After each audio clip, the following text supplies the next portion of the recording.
Alejandro Orellana, a Centro CSO member for nearly a decade. I've known him for just as long, and I remember the first time I met him, my husband and we saw him at a protest, and we said, that person is really, really cool. We need to make sure that we bring them into CSO. Sure enough, they immediately joined right after. In the very early morning hours of 6 a.m., June 12th, three agencies were talking about the National Guard, the East LA sheriffs, the FBI. They showed up to Alejandro's house. They broke the door down. They did flash grenades inside the house. They arrested the whole family. A terrible situation. Then they took Alejandro into custody. Alejandro is being charged by the U.S. federal government. Those two things are aiding and abetting civil disobedience and conspiracy to commit civil disorder. What the government is alleging is that Alejandro was in a truck they supposedly say had PPEs on it. If that's what he's being accused of. PPEs like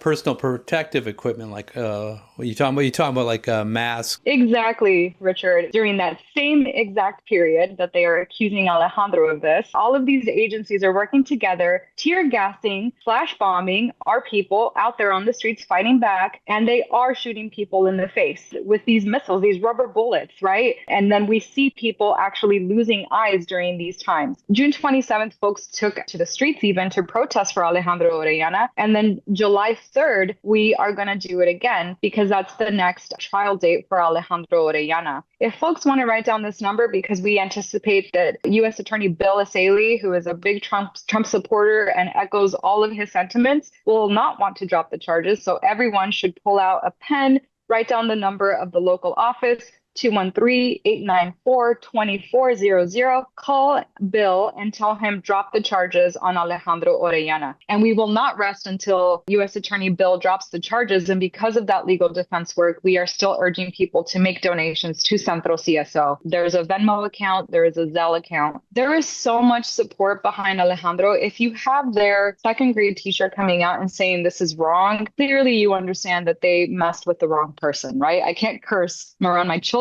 but also they effed with the wrong person. They effed with the wrong movement. Our people are very passionately defending regular people that they see on the streets. And so when it's one of us, we come back full force.